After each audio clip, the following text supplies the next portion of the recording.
No te preocupes. Mierda. Lo he pasado. Lo he pisado. Lo he pisado. ¿Esa tú?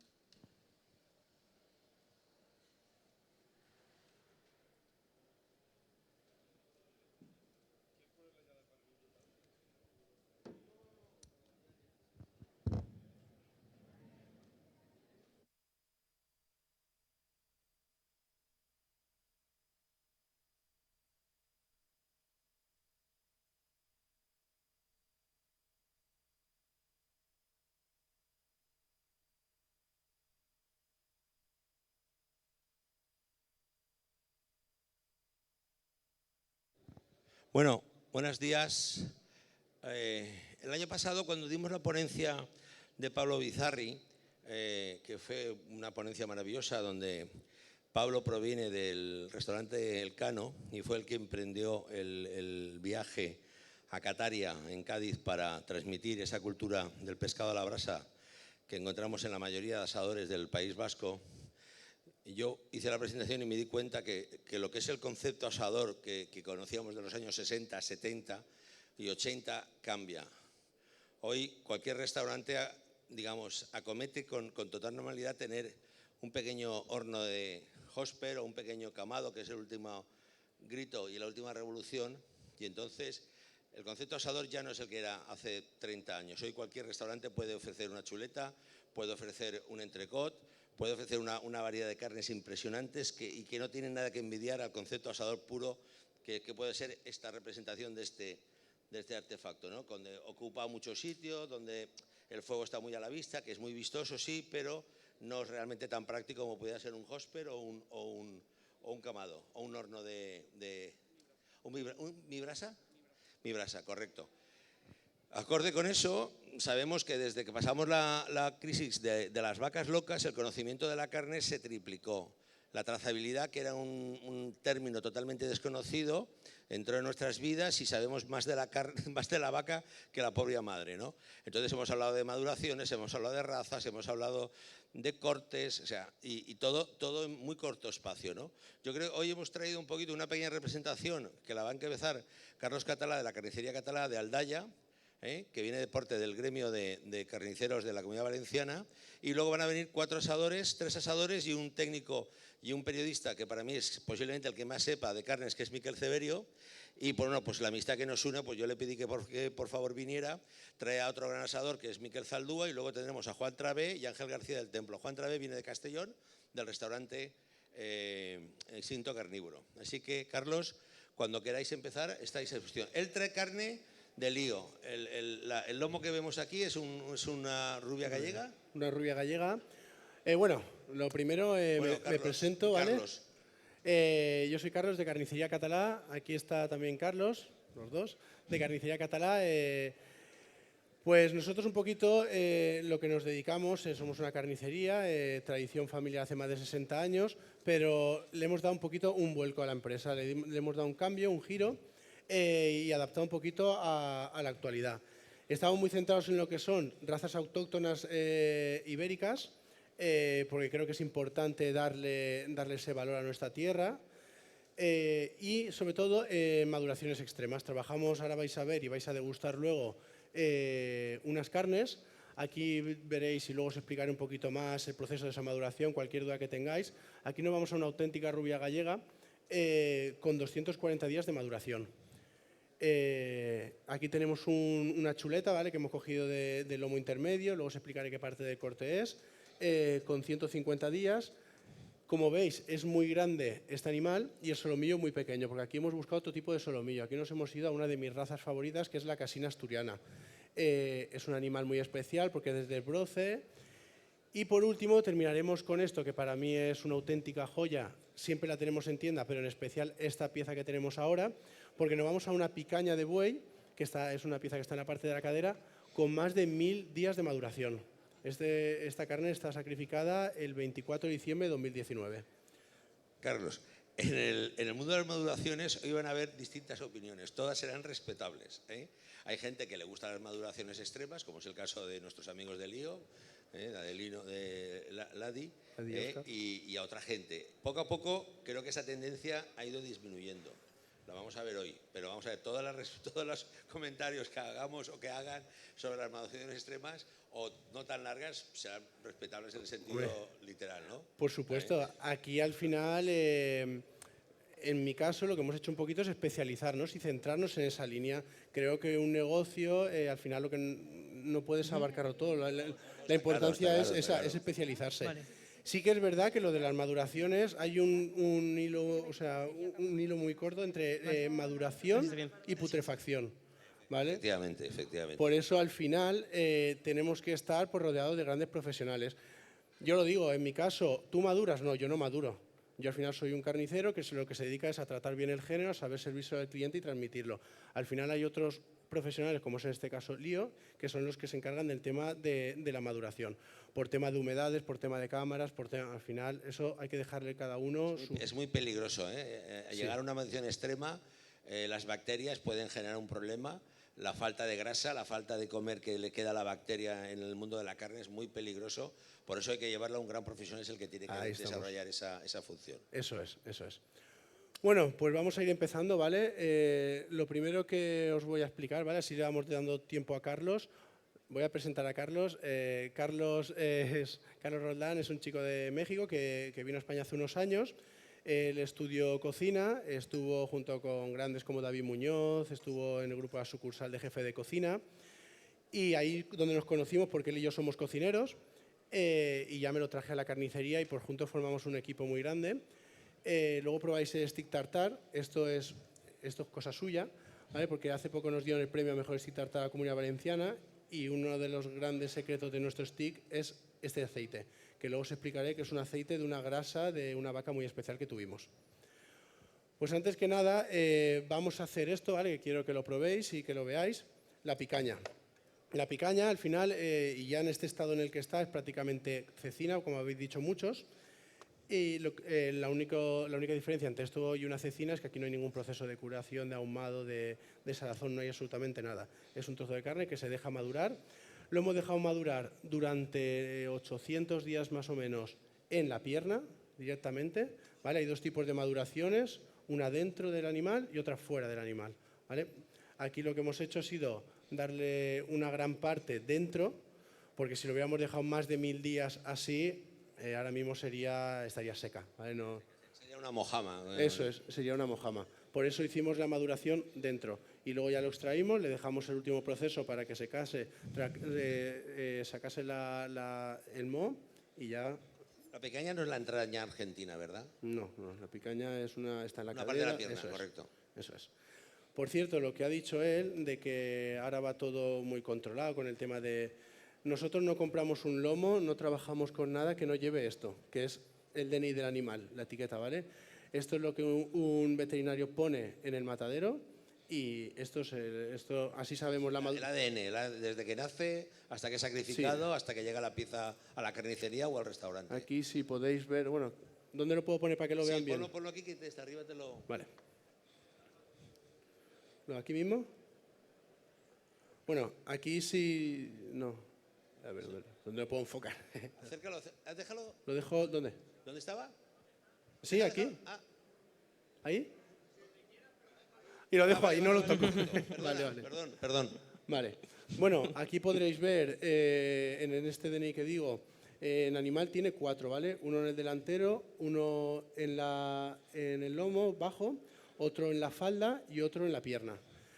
Aquí podéis ver su crotal, podéis ver la fecha de nacimiento, el país de nacimiento, de engorde y la fecha de sacrificio. En este caso, este lomo estamos hablando del 21 del 2 del 22, ¿vale? Tenía un peso de 467 kilos en canal, ¿vale? Que en vivo le tenemos que aplicar casi el doble. Por tanto, esta vaca vendría a pesar unos 1000 kilos. Bueno, pues os voy a cortar la picaña, ¿vale? Para que la probéis. La presentación de esta picaña, un poquito de... Al final no hay que aportarle nada. Un poquito de aceite de oliva, un poquito de sal y pimienta y punto. Yo directamente la voy a dar sola para que notéis todos los matices. Es importante a la hora de consumir estos productos, ¿vale? Repelarlos bien, porque si no al final hay puntos que amargan, incluso lo que él decía, poder incluso pues sentarnos mal. Sí que es importante cuando trabajamos estos tipos de carne es grasa. Sin grasa no se puede Sí, madurar. sin grasa es el alimento de la carne. Aquí notaréis matices actolácteos, notaréis matices de foie y orejones. El orejón es muy típico en estas reducciones, en la grasa aparece bastante. Y luego hay Por veces favor, también la tabla notaremos que dejé notas abajo, ¿me la puedes enjuagar, de porfa? monte, La de tabla blanca setas, esa de ahí. de champiñón. Son los matices más comunes que sueles encontrar en estos tipos de carnes tan maduradas. Así como en las otras encuentras, por ejemplo, en las maduraciones cortas, encuentras mucho toque lácteo, mucho toque natural. En estas encuentras lo que os digo, encuentras esa intensidad. El foie llama mucho la atención. Yo la primera vez que estuve en el Capricho en el año 2011, me llamó mucho la atención que la grasa hacía un sabor mucho a foie. Era una nota de reducción mucho a foie y sobre todo luego orejones. También había, me imagino que habrá algo, y perdóname Carlos si me equivoco, algo de Pericillum roquefortis, que también da ese toque lácteo que nos recuerda al roquefort. En este caso, Sí, esto hay que tirarlo primero porque la vista no es agradable y segundo porque nos puede no sentar mal, pero vamos, puede ser desagradable al paladar. sí, tenemos que saber lo que estamos trabajando entre manos Sí, siempre. eso es muy importante, sí. Y al final, como has dicho, no es un producto que puede que no guste a todos, pero sí que hay un gran público que busca esto, que busca... Al final la maduración es lo que conseguimos, son matices. Yo siempre busco en la carne que me aporte algo. Cuando comemos una carne fresca, está muy buena, está muy tierna, pero pues eso, al final es más neutra, más... Y aquí lo que buscamos es eso. Voy a ir con una servilleta. ¿Sí? Vale, pues mira, si podéis ir... Bajáis y enseñáis y que la gente vaya cogiendo, ¿de acuerdo? Toma, ¿les dais una pinza? No, o sea, le vais con dando... los deditos directamente, Carlos, será más fácil. Toma. Como veáis. Toma, darle también, ves detrás. No sé cómo la cortó. Mira, tú con una pincita le das a la gente, ¿vale? Y que ella vaya detrás y le dé una servilleta. La otra tabla Dime. Pregunta, Julián, dime.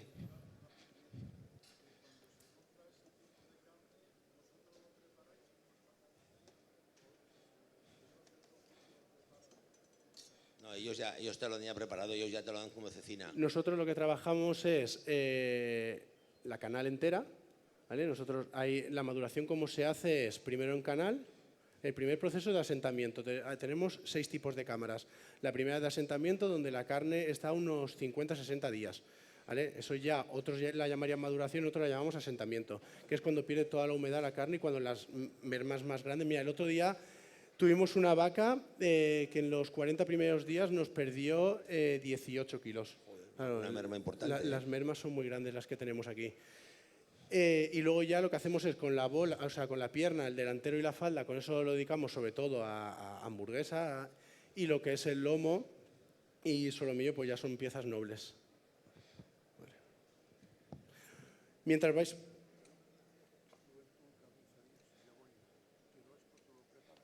Muy claro. Sí, sí. A ver, nosotros, bueno, si no ahora mismo por Instagram lo podéis ver porque ahí nos movemos mucho. Podréis ver un poquito cómo es nuestra carnicería. Y sí, vosotros venís a la carnicería, tenemos las cámaras de maduración expuestas a los clientes y vosotros venís y si queréis una chuleta como esta, sin problema. Tenemos unas 8 variedades y para todos los públicos, maduraciones desde los 40-50 días, que es lo mínimo que trabajamos, hasta lo que queramos. Hemos trabajado un buey con 700 días la chuleta. Vale, seguimos con el siguiente plato porque la mañana es larga, pero hay mucho que decir. Vale. Pues bueno, vamos a hacer mientras el stick tartar. Vamos a ir rapidito, que es verdad que nos aprieta el tiempo. El stick tartar, ¿vale? Gastamos, normalmente el stick tartar tiene la fama de hacerse con solomillo, ¿vale? Bien, con el solomillo está muy bien, pero con lo que también lo solemos hacer y recomiendo hacerlo con una buena cadera. Un rabio de cadera como es en este caso. Mirad qué corte tiene, qué grasita tiene. Aquí sí que le aportamos un porcentaje de grasa a nuestro stick para que quede más cremoso y meloso en boca. Importante para hacer un buen stick tartar. Un buen corte, al final tenemos que tener un cuchillo afilado, ¿vale? Luego, ponerlo siempre sobre hielo pilé para que nunca pierda temperatura. Mientras vamos cortando, ahora vamos a ir preparando la emulsión, nosotros lo que le ponemos es piparra, alcaparra, pepinillo, chalota, pimienta, sal, tabasco, perrins. Normalmente se pone aceite, siempre recomiendo un aceite suavecito, que no sea muy fuerte, ya que si no, lo importante de un stick tartar es que haya un equilibrio de sabores. Y en este caso, lo que os digo, vamos a hacer una emulsión de la yema con esta grasa que hicimos de vaca Hereford. Hereford es una raza que tuvimos nacida en Dinamarca, en Suecia, perdón, pero a los 4 o 5 meses se trajo a Padrón y estuvo en Padrón 18 años. Y fue una vaca, lo que digo, en Instagram la podéis ver porque tenemos una foto de ella. Carlos, ¿partidario del huevo o de yema de huevo, ya. sí o no? Sí. Esta y ya. ¿Sí? Yo siempre. Vale, vale. A mí es que me da demasiado untuosidad y me gusta más el sabor de la carne propia. Al final es un equilibrio. Al final es tratar de buscar ese equilibrio, que no sobresalga el huevo, que no sobresalga... No, está claro. Sobre todo el que sí que tiene que sobresalir es el gusto del picante, si lo quieres más o menos picante. Eso es, eso es. También, por ejemplo, al utilizar el aceite de la vaca Hereford, en la emulsión apoyas un poco el sabor de la carne. Entonces el huevo no es tan potente. Así es. Vale, vamos a ir haciendo la emulsión. Aquí lo que gastamos es huevo pasteurizado.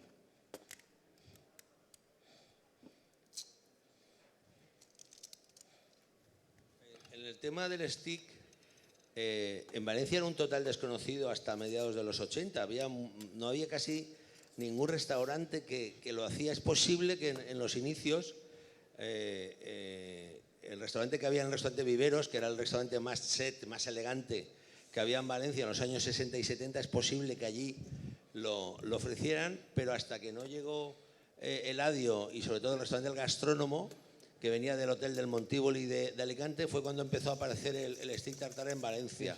El stick tartar en Valencia hasta el año 83-84, os puedo asegurar que era un desconocido. De hecho, yo la primera vez que tomé stick tartar fue en Casa Isidre, en Barcelona, que me llamó la atención porque yo no sabía lo que era el stick tartar.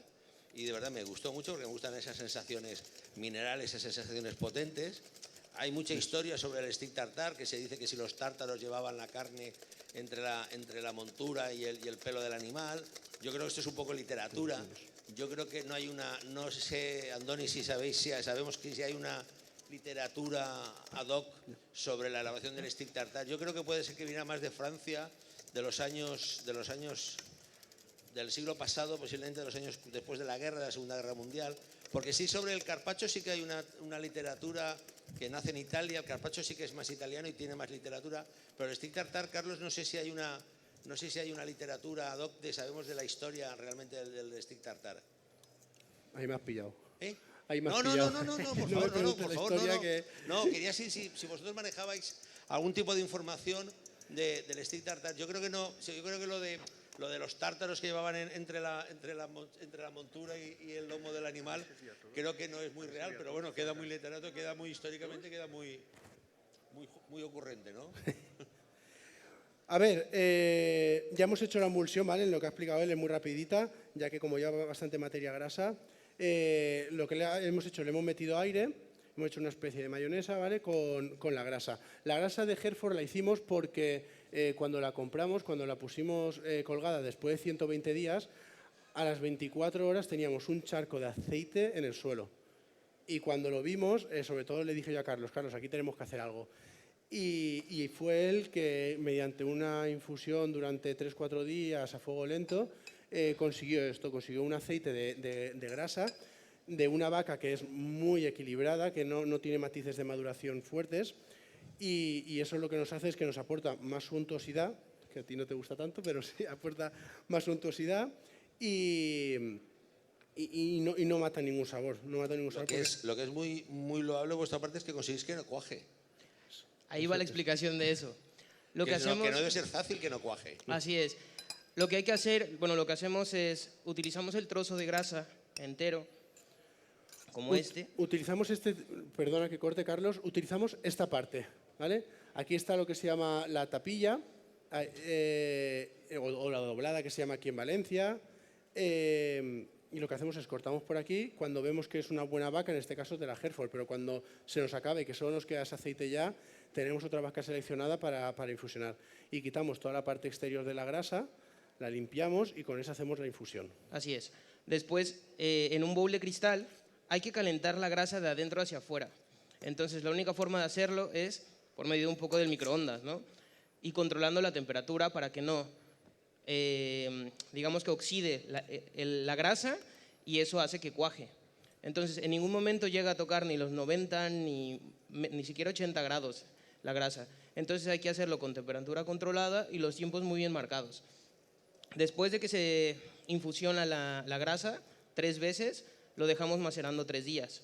Esa maceración hace que todavía infusione más y se aromatice, porque con el tiempo la misma grasa de la vaca se va abriendo y le aporta todo al aceite. Después se filtra y es un doble filtrado por goteo. Entonces queda un aceite cristalino, sin pozos y no tiene ningún trozo que amargue. Entonces así lo controlamos. Hablando de las grasas y de los oleicos que esconden las grasas, tanto de la ternera como del jamón ibérico, hace años ya Ferran Adrià ya cogía los restos de la grasa cuando vamos limpiando el jamón, ya lo ponía en el microondas y se hacía un aceite, que ese aceite luego se podía poner en el pan, untando en el pan y luego por una tortilla y te daba la sensación de que estabas comiendo una tortilla de jamón sin jamón. Pero tenías el aceite que él lo había deshecho, había hecho el líquido, lo había licuado en el sentido que era aceite. Y hace 2 años en el Congreso del Ibérico en Salamanca, Pedro del restaurante Vaga de Jaén hizo una grabación con la grasa que sobra del jamón ibérico cuando lo estamos despedizando para hacer el corte. Bueno, pues es una grasa que queda blanca y que va fenomenal para hacer una carbonara, para hacer unas gambas al ajillo sin aceite, una cosa que realmente sorprende, ¿no? Yo creo que las grasas en muchos momentos yo creo que no sabemos muy bien la utilización que tienen o la utilidad que pueden tener, pero creo que puede ser poco a poco, estamos dándonos cuenta que la grasa tiene una gran utilidad dentro de la cocina, sobre todo para aderezar, para matizar y que además a veces está muy buena. Claro, también la grasa lo que hace es transferencia de sabores. Apoya muchísimo el que mantenga más tiempo el sabor en boca. Boca, correcto. Luego iremos hablando, no sé si habéis traído, creo que los otros ponentes sí creo que han traído algo, de la importancia y de la nueva juventud, que digo yo, la segunda juventud de la casquería. Las mollejas, los riñones, creo que estamos ante una... Todos los años nosotros hacemos unos talleres en un restaurante aquí en Valencia, en la Taberna de Marisa, y ahí, lo hacemos todos los viernes del mes de julio. Hacemos todo en base a la carne y sobre todo ponemos mucha casquería. Vale. Sí, porque al final hay que darle valor a un producto increíble. Yo tengo una anécdota, hace muchos años, volvía de Javia y paré a comer en casa Manolo, en Daimuz, que desde aquí le mando un cariñoso saludo, ¿no? Y le dije, ¿qué tenéis de comer? ¿Qué habéis comido el servicio hoy? Y dice, mi madre ha hecho unos callos. Digo, a mí me vuelven locos los callos, lo reconozco. Y le dije a Manolo, sácame un platito. Y cuando los probé dije, ¿cómo que no tienes este plato en la carta? Me parecía imposible que esos callos no estuvieran en la carta. Y de hecho, yo lo invité y le animé a ponerlo porque de verdad han sido y son, y lo sigues teniendo, uno de los mejores callos que yo he probado en mi vida. ¿Ahí? Bueno, la picaña, ¿qué? ¿Algo que decir de la que habéis probado? ¿Alguien le ha sorprendido? ¿Algún matiz especial que haya podido descubrir? Mucho lácteo, ¿verdad? Lo que hablábamos, sí. No es fuerte, pese a la maduración que hemos hablado, que ha perdido la totalidad del agua. Vamos, claro, es que ha perdido todo el agua. Mucho lácteo. Eso, y sobre todo lo que has dicho, pese a la maduración tan extrema, 1000 días te lo metes en boca y no es fuerte. A ver, no es lo mismo la vaca que el buey. El buey al final, una vaca entra, el sabor es fuerte y va disminuyendo. El buey al contrario, el buey tú te lo comes y vas notando poquito a poco, pero es muy equilibrado.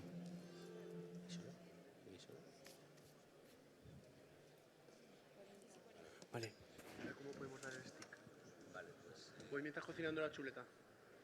Sí, vale. Carlos. Vale. ¿Pasa con eso? Vale. Voy yo con la chuleta. Aquí, que las chicas lo vayan montando o bien... Vamos acá. Vale, Carlos, ven. No, que lo hagan las chicas. Que mientras tanto, pues vosotros sí. Sí, yo voy sirviendo. Mira, ¿hacéis esto? Ir montando el stick, haciendo trocitos y montáis el stick como fuera un montadito, ¿de acuerdo? Vale. Entonces así porque no se romperá el pan. Vale, voy allá. El que se rompa fuera. Y le ponéis un poquito. ¿Voy y listo. cortando? ¿Vas cortando? Bueno, Yo voy montando. vamos a ir cocinando la chuleta, ¿vale? Aquí nos vamos... Háblanos un poquito de la chuleta, por favor, Carlos. Eso es. Aquí nos vamos a una chuleta, una rubia gallega, 150 días de maduración. Vamos a la parte intermedia. Esta chuleta sería más o menos de este corte. 3 guantes. ¿Vale? Es un corte muy especial, ya que lo que os digo es la mitad. Ahí abajo. Aquí sí que la gente, cada uno es de más hacia el lomo bajo, más hacia el lomo alto. Yo siempre me decanto más hacia el lomo bajo. En el lomo bajo es donde se encuentra el solomillo. Ahí tenemos el solomillo, aquí ya no lo tenemos porque los descarnamos. En el buey sí que los dejamos los solomillos en su total maduración, sea 400, 500, 700 días. Porque la grasa que tiene un solomillo de buey, o sea, la envuelve directamente y eso nos permite darle esa maduración. En la vaca no tenemos tanta grasa, así que los solomillos los venimos a quitar con 70 días y dejamos los lomos ya un poco más. Vamos a cocinar la chuleta, ¿vale? 2 tipos de cocinado podemos hacer. Bien en plancha, siempre hago mucho hincapié, sobre todo si nos veis en redes sociales lo veréis, que hago mucho hincapié de que se puede hacer una gran chuleta en una plancha, en una sartén. Al final lo que necesitamos es un buen atemperado, lo más importante en la carne es hacer un correcto atemperado y un buen sellado. Un buen sellado para hacer la reacción de Maillard, que los azúcares de la carne salgan, queden los jugos dentro y ya está. Lo que venimos a recomendar en sartén es hacerla 1 minuto y medio por cada lado para que selle fuerte y otros 2 minutitos más para rematar. Es muy importante, luego Miquel hará mucho hincapié en que cuando el servicio de la chuleta empiece, por la mañana normalmente el parrillero suele hacer 15, 20 chuletas, las que tiene más o menos previstas para el servicio, las pone encima a veces de la parrilla para que cojan temperatura de fuego. ¿Qué pasa si la sacamos de la nevera? Pues muchas veces el fuego o el calor no llega al centro de la carne y muchas veces nos ha pasado que la chuleta está caliente por arriba, pero el centro está crudo, está poco hecho. Y de hecho está frío, a veces pasa también con las croquetas. Las croquetas si salen de la nevera y no las has atemperado como Dios manda, pues al final el centro de la croqueta está frío, pues con la carne también pasa. Miquel, lo comentará luego, porque yo ya se lo he escuchado varias veces a Miquel, Miquel dice que no importa que le tengamos 1 minuto, 1 minuto y medio en el microondas para temperar toda la chuleta y que llegue. Es un truco muy casero, pero que a la gente le gusta, eso. Nosotros cuando vienen a la carnicería la gente, a veces parece hasta que les riña. Porque cuando me vienen a las 8:30 de la tarde o a las 8 y me dicen es para cenar, ya me encabrono porque digo no. Pero si no, lo que ha dicho, viene en microondas o en el horno incluso. Yo recomiendo encender el horno a unos 60, 70 grados. Cuando alcance esa temperatura paramos, metemos chuleta y así se tempera perfecta. ¿Vale? También es... Pero bueno, lo más importante es esto. Importante, ¿vale? Con una chuleta sobre todo de este tipo que tiene bastante grasa, no tiene agua, por tanto nos va a hacer mucha llama. No me preocupa, es importante que... Bueno, ahora luego vendrán unos parrilleros bastante más expertos que yo. Yo os estoy dando la opinión de todo el mundo se aprende, Carlos. De un carnicero que sí que el producto lo conoce y lo trata de cuidar lo máximo posible. Primero le da el fuego, así lo que os digo, haremos la capa crujiente. Dejaremos más o menos unos 45 segundos que selle bien, daremos la vuelta, remataremos de hacer la sal ya que caiga abajo y levantaremos. Aquí gastamos una sal, bueno, esta es una sal de... ¿no? De escasa, sí, ¿no? Lo que pasa es que esta... Sal de escama que llamamos, ¿no? Sí, pero esta es de un manantial que está en Navarra, 500 metros de altitud. ¿Ah? Es una sal de hace 220 millones de años, no tiene absolutamente... Pero no caduca aquí un mes, ¿no? No, por ahora no. Y es muy especial, la verdad que desde que trabajamos esta sal... Carlos, yo en mi viaje a Argentina me percaté que los argentinos suelen asar en altura. O sea, la parrilla del argentino es inclinada, mientras que vosotros jugáis, los parrilleros españoles suelen jugar con la altura. ¿Cuál es tú eres un poquito más partidario? Yo creo que en la Argentina al final la carne se cuece. Yo soy partidario de esto, de un buen sellado de la carne, para así, lo que os digo, que los jugos queden dentro. Si una carne, y sobre todo una carne de una maduración tan alta como esta, ¿levantamos? Una carne de una maduración tan alta como esta, la cocinamos a fuego lento, nos va a acabar, nos quedará seca al final. No, yo soy partidario de un buen sellado, porque no podéis oler ya, pero los matices que nos aporta esta carne son brutales.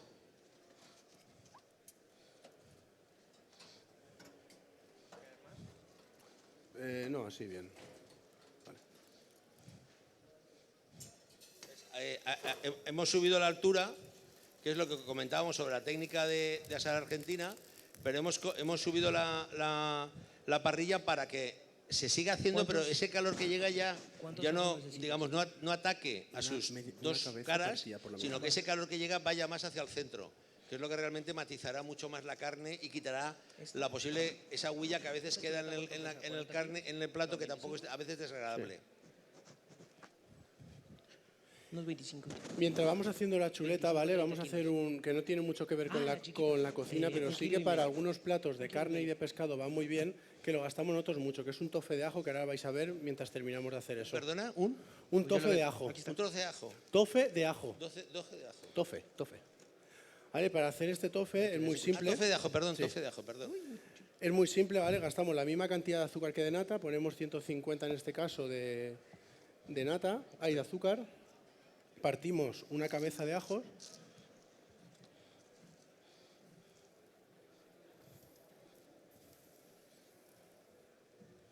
La ponemos. Ahí. La ponemos y dejamos que se haga un caramelo. Esta salsa va muy bien porque al final es muy fina, tiene un puntito, el punto ese dulce y el del ajo, y va muy bien para hacer cualquier tipo de pintado, tanto en carnes como en pescados.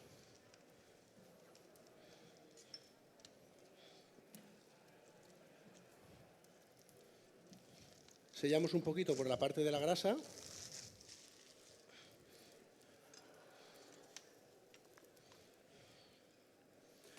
Dejamos un momentito que asienten los jugos y ya entonces procedemos a hacer el trinchado. Es importante también, como siempre digo, en una carne ¿qué es lo bueno de la maduración? Ahora cuando tengáis esta chuleta cerca, oler los matices que tiene. ¿Vale? Como nos aporta tanto, sobre todo la grasa exterior, a la hora de hacer el trinchado, luego de la parte ya que va hacia la costilla, esa grasa nosotros la retiramos, la parte exterior, y la hacemos a taquitos. Y encima de cada trocito de carne la ponemos, para que así la grasa nos aporte aún más en cada bocado.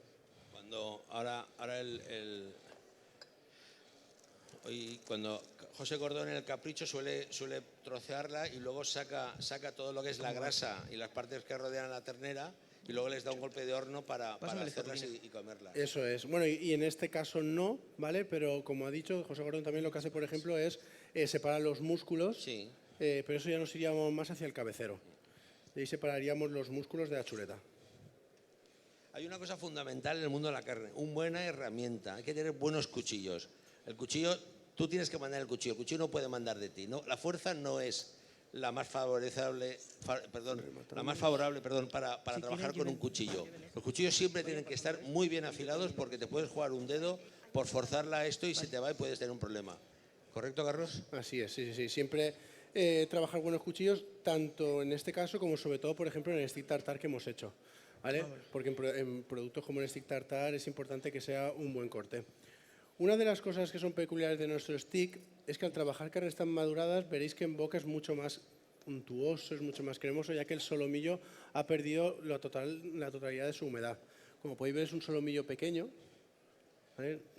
Nosotros trabajamos solomillos así, son pequeñitos. Esta es de una raza autóctona asturiana, la raza casina. Hoy vais a probar una rubia gallega. Ahora en estos momentos la rubia gallega es la prima donna de las carnes españolas, ¿no? Ahora está de moda. Es la reina, ¿no? Es la reina.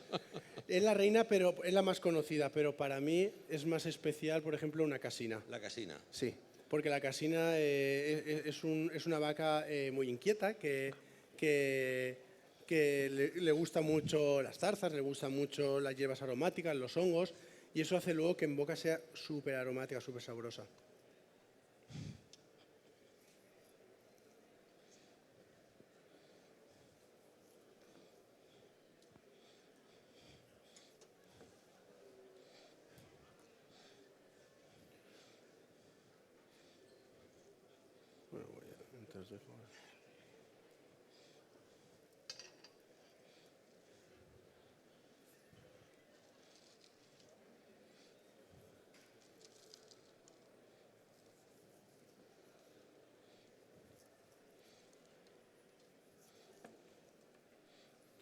Hemos empezado y éramos menos, ¿eh? Ha sido cortar la chuleta y de repente...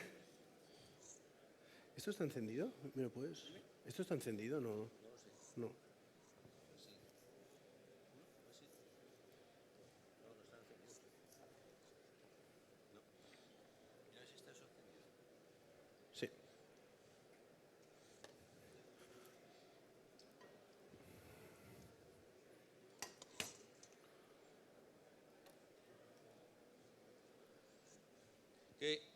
Los que habéis probado el stick, ¿qué notáis? Yo lo primero que noto es mucha frescura. Toque mineral, la untuosidad del huevo que hemos comentado antes. No está muy potente, quiero decir, no está muy picante, por lo tanto hay que hacer es un stick a gusto de todos. Sabemos que si no lo hacemos muy picante nos gustará a todos, pero yo marco mucho la calidad de la carne. Es muy importante una carne buena. No por hacer un stick hagamos una carne mala. Gastemos también dinero en el stick. Eso es. Al final todo es producto. Efectivamente, al final, no decir, no, esto stick voy a poner una aguja, voy a poner, no, pon carne buena, porque si pones carne buena también la notarás en ese matiz que lo pruebas en boca, te resulta más explosivo, mucho más, sobre todo luego perdura mucho, ese toque mineral perdura mucho en el paladar, que es muy importante. Esto es lo que os digo de los caramelitos, ¿vale? Que siempre os recomiendo que lo hagáis, ¿vale? Porque esto, aquí está todo el sabor. Al final ya sabéis que la grasa transmite sabores, tal. Lo que pasa es que sobre todo esta grasa que es la parte exterior del animal. Nosotros en tienda, por ejemplo, cuando nos vamos a una chuleta del cabecero, que es donde quitamos la doblada, que serían estas 4 últimas chuletas, a mí es un corte que me encanta porque es muy cremoso, muy sabroso, pero le falta lo más importante, que es grasa. Siempre tenemos nosotros grasa preparada, grasa exterior, que luego se la damos al cliente, para que el cliente la haga bien hecha, bien torradeta y la remate el hacer en casa. Importante, como os decía, un buen sellado por fuera, una buena, lo que es la reacción de Maillard, una capa bien crujiente y el interior los 3-4 colores y el punto este.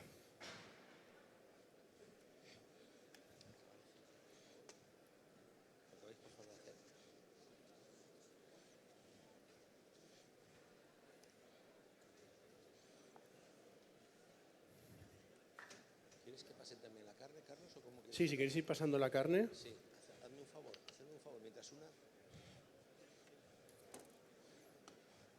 Pasa que os quieres. Dejar allí.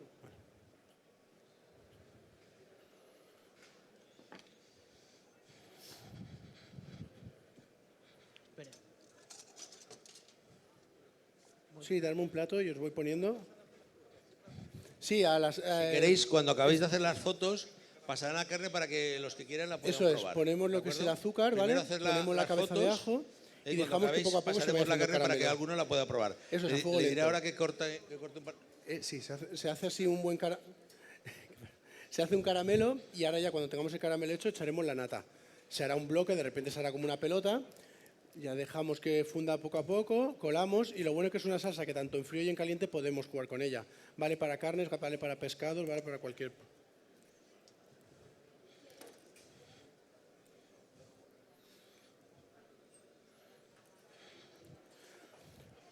Sobre todo al final lo que digo, esta carne puede gustar más o menos, pero es una carne diferente y es lo que yo busco. Al final en tienda busco diferenciarme de alguna forma y es esta.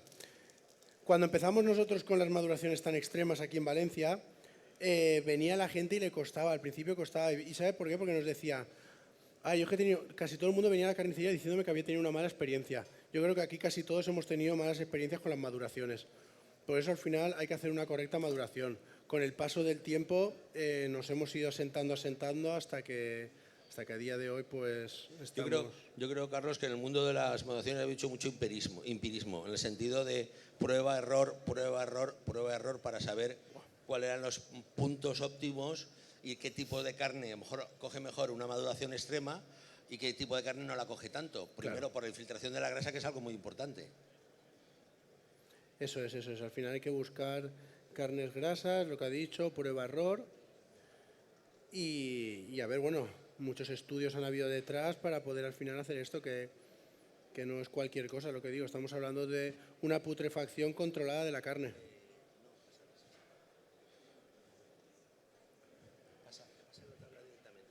Vale. Sí, la parte como quieras, tú misma, como me vayan cogiendo.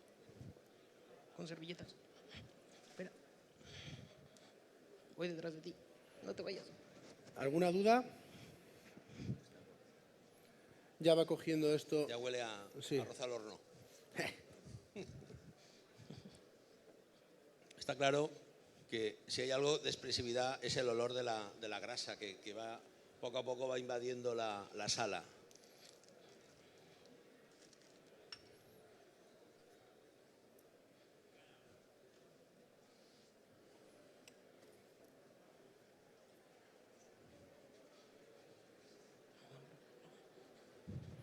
Luego, por ejemplo, con lo que son los tuétanos también, con los tuétanos, nosotros tenemos los tuétanos de buey, que lo mismo, hacemos las dos maduraciones que os he explicado, una maduración dentro del animal y una maduración fuera, y ahí los tenemos lo mismo, con unos 500-600 días.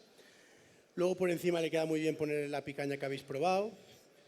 El stick tartar antes lo ponía, ahora desde que fuimos al concurso que estaba Ricardo Adea, estaba todos estos referentes del stick tartar en Valencia. Voy a poner este. Y me comentaron eso, que uno de los detalles importantes del stick es la temperatura. Sí, yo este lo he encontrado y te lo voy a decir un poquito frío. Un poquito frío, igual No lo sé saca, si la igual gente que lo ha saca. probado lo ha encontrado un pelín frío. Yo lo he encontrado un pelín frío. Puede ser, a Me ver. gusta un poquito más a temperatura, no digo ambiente, pero no tan frío, porque claro, al estar tan frío no notas tanto matiz. El frío esconde matices y descubres menos matices que posee ese stick. Yo estoy totalmente de acuerdo. Es más, y también pensaba así, lo que pasa que, lo que te digo, cuando hicimos el concurso, es más, lo que más me sorprendió porque ganamos y había un nivelazo Bueno, muy ¿por alto qué? ahí, porque había un nivelazo de cojones. Pero lo que destacaron mucho fue eso, la temperatura del stick. Yo siempre he tenido, por eso antes lo hacíamos con el tuétano y ahora ya no lo pongo con el tuétano porque no me gusta que coja temperatura. Igual sí que puede ser que estuviese más frío.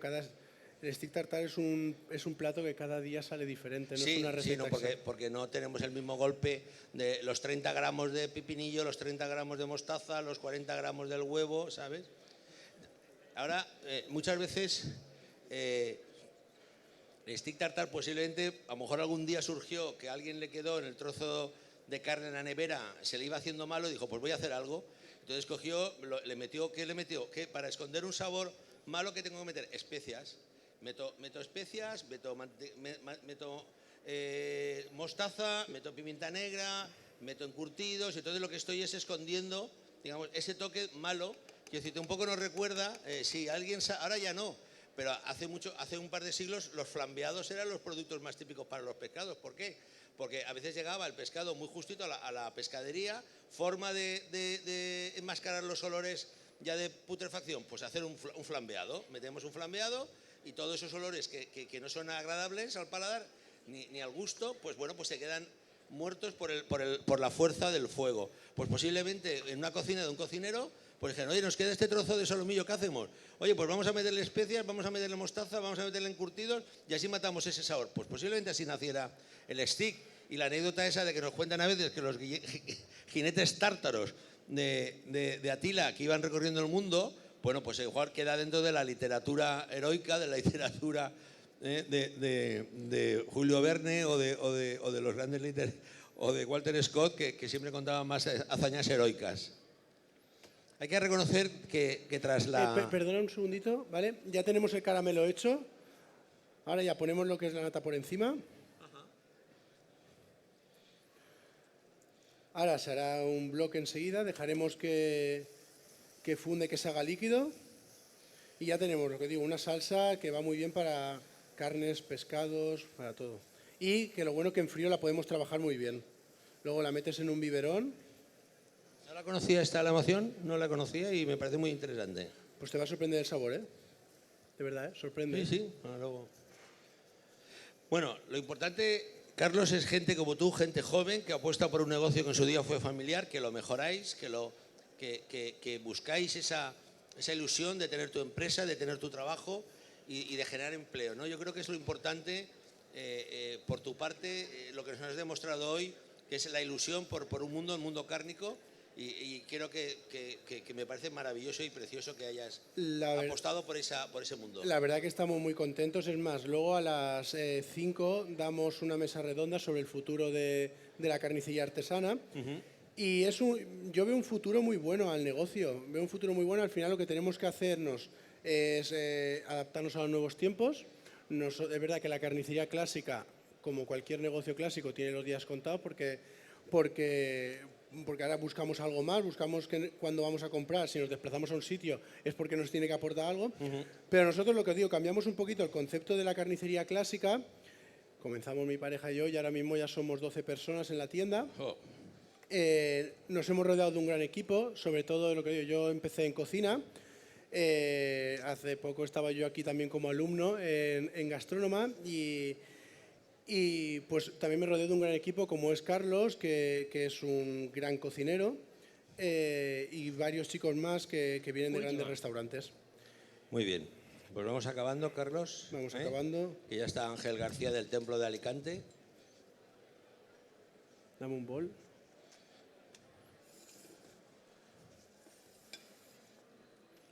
Pon ahí el este. ¿El qué? El colador. Bueno, esto ya lo tenemos casi. Le faltarían 5 minutitos más para que poco a poco fuese fundiendo, pero vamos a sacar de aquí la salsa y así la podéis probar.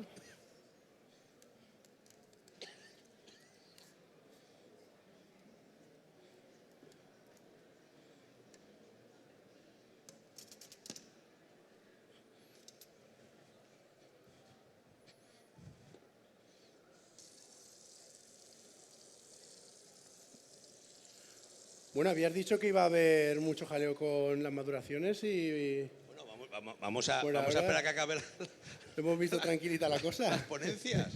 ¿Eh?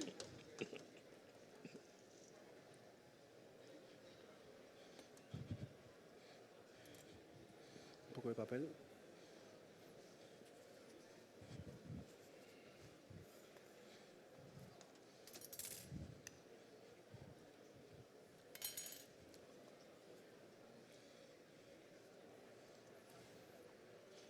Está muy bueno así en caliente, como se tiene que consumir, sobre todo es en frío. ¿Tenéis unas cucharitas de...? Cucharas ¿Hay cucharitas? Vale. y plato. Tiene un toque que me recuerda al dulce de leche y otro toque que me recuerda al membrillo. Sí, eso es. Sí. Es una salsa. ¿Dónde están las chicas? Ahí. Bueno, ahora va a entrar Ángel García del restaurante Templo de ¿Veis? Nada, de Alicante, es un poquito, es un ¿vale? Por asador persona. que está en el centro ya está, ¿vale? de Alicante, y hay que reconocerle un valor increíble, porque Alicante, que es una ciudad de barras, de productos, sobre todo el centro, no Manolín, el Piripi, o sea, encontrar una persona que apueste por un concepto carnívoro en el centro de Alicante no es fácil. Ángel apostó por ese concepto carnívoro. Es verdad que en Alicante no habían asadores, como tampoco habían asadores en Valencia hasta los años 90. En Valencia el asador de carne casi no existía, no había moda, no había tipismo de hacer una carne a la brasa. ¿Por qué? Porque el arroz, la paella se comía, cualquier iniciativa que pudiera surgir, la paella era la mayor losa que había sobre cualquier iniciativa que podía haber en otro aspecto de cocina. Bueno, pues Ángel apostó por el mundo de la carne y hay que reconocer que esos sueños que él pudo tener se han convertido en una realidad, y hoy Ángel, el Templo de Alicante, es uno de los mejores asadores de España. En las guías contemporáneas como Tenedor, TripAdvisor y tal, se sitúa en los primeros puestos, y de verdad, entre el público alicantino, entre el público turista, que a Alicante va mucho, hay que reconocer que ha conseguido unos posicionamientos envidiables, ¿no? Y si está por ahí Ángel, después vosotros. Dale, a probar. Vosotros después. Ahora va Ángel. Eso para mí. Bueno, Carlos, un fuerte abrazo, por favor. Hemos hecho una degustación y creo que se merecen ese aplauso de ese trabajo. Y yo soy convencido que si alguien se ha quedado con alguna duda, en la carnicería de Aldaya que Carlos tiene, estoy convencido que esas dudas se las va a disipar. Además, yo voy a ir, si no es mañana, o mañana no porque estaré aquí, pero miércoles o jueves os prometo que voy a ir porque quiero ver esos lomos, esas cámaras que tienen, que mantienen ese producto, y creo que me encantará y me llevaré algo seguro.